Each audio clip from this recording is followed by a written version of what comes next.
তা বলছে আমি তো ঠ্যাং কেটে ফেলবো একদম। যখন ওরা আসে তখন আমরা দেই আর কি। ছেলেপেলে আসছিল শিবিরের, ওরা চাঁদা কালেকশন করার জন্য, বা চাঁদা যেটাই বলি আর কি। ওরা আসার পরে আমি একদম, ওই দিন তো প্রচন্ড ভিড় ছিল, ভিড় থাকার কারণে আমরা আমাদের একজন অফিসার, আমাদের আব্দুল জলিল আরটিএস প্রজেক্টের অফিসার, আমি তাকে বললাম যে তারা যেতে আসছে সবাই থেকে কিছু কালেকশন করে তাদেরকে দিয়ে দেন। তো এই কথা বলার পরে তারা উপরে চলে গেছে, যাওয়ার পরে তারা ডেস্কে কালেকশনে গেছে। তো যখন সেলিম সাহেবের কাছে গেছে তখন সেলিম সাহেব বলছে যে আপনারা এইভাবে কালেকশন না করে ওনাদের কাছে বসান, বসে আপনারা কালেকশনটা করে দেন। তো তারা বলছে যে আমরা কোথায় বসাবো, উনি বলছে ম্যানেজার চেম্বারে বসান। তো এই কথা বলার পরে ওরা চলে গেছে। তো এখান থেকে 1-1.5 ঘন্টা পরে সেলিম সাহেব আমার চেম্বারে আসছে। তো যাকে দায়িত্ব দিয়েছিল সে অফিসার আমার চেম্বারে ঢুকছে। তো তাকে বলছে যে আপনারা, যেহেতু তারা হয়তো বোঝে না কিভাবে কালেকশন করতে হবে, কিন্তু আপনারা তো বোঝেন এই ভিড়ের ভিতরে একজন লোক চলতে পারে না, তা আপনারা এতগুলো লোক নিয়ে ঘুরতেছেন কেন? আপনি তাদের এক বসায় কালেকশনটা করে দেন। তার আপনারা তো এত বোকা না যে অনেকদিন ধরে তো চাকরি করেন।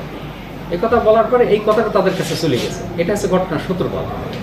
এই ঘটনায় ওই দিনে আপনার 3:30-4টার দিকে, আমরা ওই দিন আমরা 3টার দিকে নামাজ পড়েছি, জোহরের নামাজ, এত ভিড় ছিল। তখন তারা এসে বলল কি যে আমিন সাহেব, যে আপনার শিবে কি বলে আমিরুল ইসলাম, সে এসে বলতেছে কি সাহেব ভাই সেলিমকে ডাকেন। তো আমি সরল বিশ্বাসে ডেকেছি। ডাকার পরে যে এরকম করেন তা তো আমি জানি না। এখানে আসার পরে বলতেছে আপনি এরকম কালেকশন করতে নিষেধ করছেন কেন, এটা করছেন কেন, সেটা করছেন কেন? তো বলছে না ভাই আমি তো এরকম কিছু বলিনি। তো তখন বলছে যে আপনার পাটা কেটে ফেলবো। তা আমি বললাম যে আমি ভাই আপনার কিন্তু লিমিট ক্রস করে যাচ্ছে, আপনি এরকম কথা বলতে পারেন না। আর সেই ঘটনাতে এরকম কোনো ঘটনা ঘটে নাই যে মানে এরকম কথা বলার মতো কোনো ঘটে নাই। তা বলছে আমি তো ঠ্যাং কেটে ফেলবো একদম। এই বলে এখানে আরেকটা ছেলে দাঁড়ানো ছিল, আমি তাকে চিনি না, সে একই রকম কথা বলে, কিন্তু সে যে কি কথা বলে এই কথাটা আমি খেয়াল করতে পারতেছি, যেহেতু প্রচন্ড ভিড় ছিল। তো এরপরে গতকাল অফিস খুলছে, আর আজকে এই অফিসে আসার পথে সেলিম এই তাদের দ্বারা ইনজুর্ড হয়েছে আর কি। এটা হচ্ছে নতুন ঘটনা। কালেকশন বলতে কি বোঝাচ্ছে? কালেকশন ওরা ইয়ানাত কালেকশন করে প্রতি মাসে মাসে আর কি। চাঁদা তো বলতে পারেন আর কি।